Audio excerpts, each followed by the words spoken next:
성도 여러분, 목요일 아침 아까베 시간이 돌아왔습니다. 오늘 나누실 본문은 마가복음 8장 1절에서 10절 말씀인데요. 이 말씀은 여러분이 너무 잘 아는 말씀이라서 오늘은 제가 말씀 봉독은 안 하겠고요. 여러분들이 직접 말씀을 다시 한번 깊이 묵상하면 좋겠습니다. 그런데 이 본문을 예전에 읽을 때에 어떤 자유주의 신학자가 오병이어의 기적과 여기에 그 칠병이어, 즉 4,000명을 먹이신 이 장면을 제자들이 하도 기억력이 안 좋아가지고 이것을 잘못 기록했다고 두 번 기록했다는 것을 보고 참 우스꽝스러웠던 그런 기억이 있습니다. 제가 오늘 여러분께 그 오병이어의 기적과 오늘 칠병이어의 기적을 좀 비교하면서 이것이 다른 사건이었음을 말씀드리도록 하겠습니다. 먼저 8장 1절에 보면은 그 무렵에 또 큰 무리가 있어 이렇게 시작이 됩니다. 자, 어제 말씀드린 귀 먹고 말을 더듬는 자 고치신 이후에 예수님이 장소를 이동하셔서 큰 무리들이 그들에게 다시 다가와서 본 것을 알 수 있어요. 자, 이것을 이제 가장 극명하게 비교할 수 있는 부분은 마가복음 6장과 8장을 이렇게 좀 비교하면서 보면 되는데요. 마가복음 6장에는 이제 5,000명을 먹이신 사건이 있죠. 거기에는 마가복음 6장 35절에 보면 빈들이라고 표현을 하고 있고요. 오늘 그 마가복음 8장 4절 말씀 보면은 장소가 다릅니다. 제가 한번 읽어볼게요. 제자들이 대답하되 이 광야 어디서 떡을 얻어. 자, 지금 장소가 다르죠. 빈들이라는 곳과 광야라고 하는 것. 마태는 이 빈들이라고 하는 것을 잔디 위에서 이렇게 표현합니다. 그러니까 시기도 좀 다른 것 같아요. 또 하나 이 가장 큰 차이점은 여러분 그 헬라어에도 큰 차이가 나지만은 오병이어와 칠병이어에 큰 차이가 나는 것이 그릇의 차이입니다. 오병이어 때는 12바구니가 남았다고 표현되어 있고요. 여기 칠병이어에는 7 광주리라가 남아있다고 합니다. 그 바구니라고 하는 표현은 그 헬라어에 코피노스라고 하는 단어가 쓰여 있는데요. 이 코피노스라고 하는 단어는 유대인들이 주로 사용하는 그릇의 키 크기였어요. 그래서 여러분 이렇게 우리가 한 아름 정도 되는 그릇을 이 코피노스라고 얘기를 합니다. 그런데 여기 그 본문에 나와 있는 칠병의 광주리는 스프리스라는 다른 단어로 쓰여 있어요. 이것은 바로 일반적으로 그때 당시에 통용되는 그 이방인들이 사용하는 그릇의 기준입니다. 그래서 이 스프리스라고 하는 이 광주리의 크기는 제가 어렸을 때에 그 어머님들이 그 부침개나 이 전을 부치실 때 이렇게 옆에다가 이렇게 턱하니 놔뒀던 그 큰 광주리 있지 않습니까? 이게 하나름으로 들기 어려운 거예요. 이렇게 크게 들어야 들을 수 있는, 한 사람의 들기는 좀 벅찬 그것을 바로 광주리라 이렇게 이야기하고 있습니다. 여러분 여기에 왜 굳이 이 바구니와 광주리로 쓰였을까요? 이것에 대한 정확한 해석은 이렇습니다. 예수님께서 마가복음 7장 31절을 보시면 되겠어요.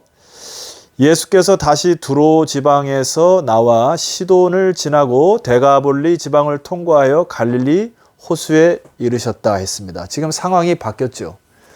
자, 쉽게 이해하면은 갈릴리를 중심으로 그때 당시 예수님이 서편에서의 지역은 유대인들이 사는 지역이었어요. 그리고 이쪽이 바로 두로와 시돈이 지역이고 갈릴리 중부와 남부 지역이었습니다. 근데 예수님이 그 땅을 지나서 갈릴리 저편으로 가셨다. 이 데가볼리 기억하시죠? 거기에서 귀신 들린 자를 또 고치셨던 그 땅은 갈릴리 저편 동편 땅입니다. 예수님 당시에 그 동편은 이방인들이 살았던 지역입니다. 그러니까 오병이어를 먹였을 때는 유대인들이 대다수 모였었고요. 그래서 바구니, 스프리스라는 단어를 썼고요.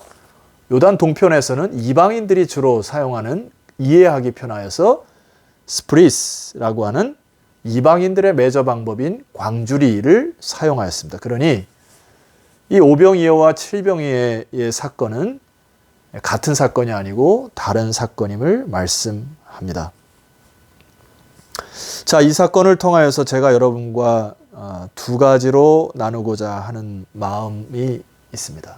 그것은 예수님이 그때 당시에 유대인의 지역에서 사역을 하시다가 계속 마가복음을 보시면 다시라는 또라는 단어를 계속 사용합니다. 이게 무슨 말일까요?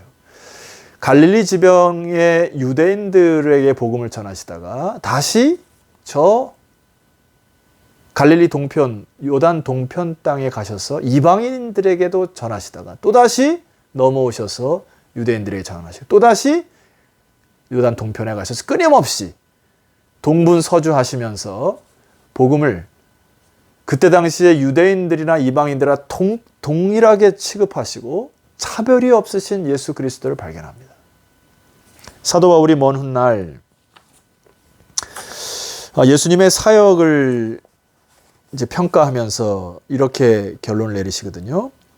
유대인이나 헬라인이나 차별이 없습니다. 한 분이신 주께서 모든 사람의 주가 되사 그를 부르는 모든 사람에게 부요하시도다. 아멘이십니까? 누구든지 주의 이름을 부르는 자는 구원을 받으리라. 주님은 유대인에게나 요단 동편에 있었던 유대인에게나 요단 동편에 있었던 이방인이나 차별이 없이 그리고 모든 사람의 주가 되시기 위하여 그를 부르는 자들에게 직접 찾아가셔서 섬김의 모습으로 그들의 삶의 현장까지 찾아가시는 그리스도를 만날 수 있습니다. 성도 여러분, 사실 믿음이라고 하는 것은 주님께서 찾아오심이죠. 주님께서 찾아오셨기 때문에 우리가 아멘으로 또 그님의 은혜로 살아가는 것이죠. 내가 먼저 어떤 기적을 경험하고 은혜를 깨달아서 믿는 게 아니고 주님께서 찾아오신 것이죠. 어느 한 책에 보니까 이것을 이렇게 설명하더라고요. 애가 산모가 애를 출산할 때 그 다음에 애를 출산하고 울죠. 여러분 울음이 먼저입니까? 출산이 먼저입니까? 예, 당연히 출산이 먼저죠. 출산을 하고 나면 그 다음에 애가 우는 것이에요. 행함이 먼저냐 믿음이 먼저냐 우리가 은혜를 경험하고 믿냐 이런 건 다 떠나서 주님께서 먼저 찾아오시니 우리가 아멘으로 그분의 은혜를 찬송하는 것입니다. 여러분 주께서 여러분을 찾아오셨습니다. 그것이 믿음의 출발점이에요. 아멘이시죠? 예, 아멘 해야 이게 이제 응답입니다. 자, 두 번째 은혜를 좀 나누고자 합니다. 오병이어와 칠병이어에서 결정적인 다름이 있습니다. 자, 마가복음 6장 35절에 보게 되면 이렇게 표현하고 있습니다. 자, 오병이어의 기적 속에서 35절에 보면은 때가 저물어가매 제자들이 예수께 나와 여짜오되 이곳은 빈들이요 날도 저물어가니 당일 해 저물 때에 제자들이 예수님께 나와서 주여 이 모든 사람이 배가 좀 고픈 것 같은데 해결해 주십시오 라고 요청을 하자 너희들이 먹을 것을 주어라 하시면서 마치 그 제자들에게 이 사명을 감당하도록 하는 그런 훈련에 초점이 좀 맞춰 있는 듯 합니다. 물론 여러 가지 이제 마음에 있으시겠지만은 그러나 오늘 본문의 이 8장에 와서 2절 말씀 보면 이런 표현이 있습니다.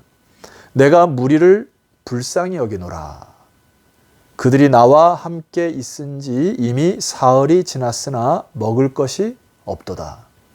만일 내가 그들을 굶겨 집으로 보내면 길에서 기진하리라. 예수님의 말씀을 들으러 사람들이 몰렸고 아마 그들이 가졌던 모든 도시락이든지 음식들이 다 떨어진 모양입니다. 그런데 너무 그 예수님이 전한 메시지가 달콤하여 사흘이나 지났음에도 많은 군중들이 함께 모여 있었습니다. 그런데 예수님께서 그들이 달라 하기도 전에 그들의 기진맥진할 것을 아시고 허기진 것을 아시고 그들을 불쌍히 여기셔서 예수님 먼저 제자들에게 이 기적을 행하실 것을 제안을 하시죠. 성도 여러분, 저는 여기에 또 하나의 은혜가 있습니다. 주님은 그 무리의 상태를 다 아셨어요. 그리고 그 표현에 보면 그 무리가 저 멀리서 온 사람들조차도 다 파악된 것을 볼 수 있습니다.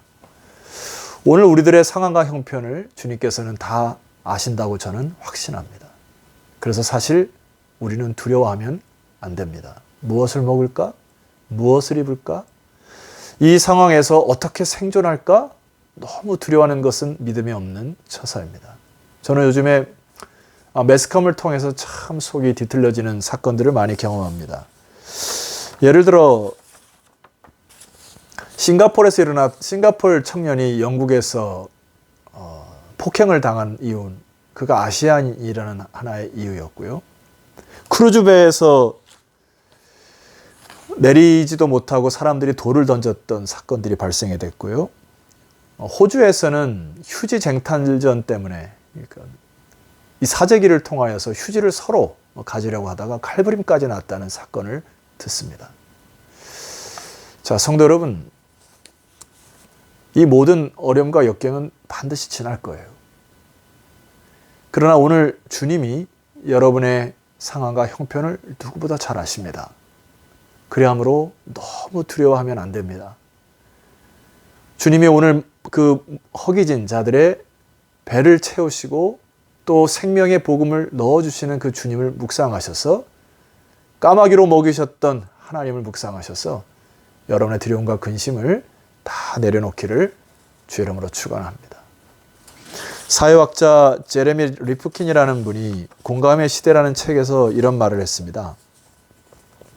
서로 경쟁하고 죽이는 시대는 간다. 서로 협력하고 사랑하는 공감의 시대가 온다. 공감처럼 무서운 게 없다. 생명은 공감이다. 종교 문화에서 인간이 할 수 있는 마지막 선은 공감이다. 서로 내가 되고 네가 되어서 기쁨과 슬픔을, 아픔을 서로 나누는 것, 이것이 공감 문화, 생명 문화, 그리스도의 문화가 되어야 합니다. 이 시대의 어려움과 환경이 이렇게 척박한 상황이 되면서 많은 사람들이 공감하지 못하는 이 악한 세대로 치닫는 것을 경계하셔야 합니다. 어른들은 우리 사랑하는 자녀들, 젊은이들에게 공감의 메시지를 던져주십시오. 청년들은 부모 세대들, 나이 많은 세대들이 힘들게 여기까지 왔던 삶의 무게를 인정해 주십시오. 가정에서도 이 어려운 시대에 남편과 아내가 작은 갈등으로 서로 공감하지 못하는 일들이 많이 발생할 수 있습니다. 그러나 오병이어의 역사를 통하여 12바구니를 남기시는 예수 그리스도를 신뢰하시고 칠병이어를 통하여 7광주리를 남기신 예수 그리스도를 신뢰하셔서 여러분의 두려움과 걱정은 저 밑으로 다운시키시고 그리고 다른 사람과 궁유하고 공감하는 마음을 나누는 주님의 마음으로 공감은 업 시키셔서 정말 메말라가고 서로 경쟁하고 다투고 곳곳에서 서로 혐오하는 이런 시대에 주님의 사랑으로 넉넉히 계시는 저 여러분 되시기를 주 이름으로 축원합니다. 기도합시다. 하나님 아버지 감사합니다. 예수님을 따라왔던 수많은 허기진 자들의 육적인 음식을 기적을 통하여 역사하시고 그들을 긍휼히 여기셔서 영적인 것도 채워주셔서 많은 사람들을 목자 되신 그리스도가 그들을 배불리 먹이시니 감사합니다.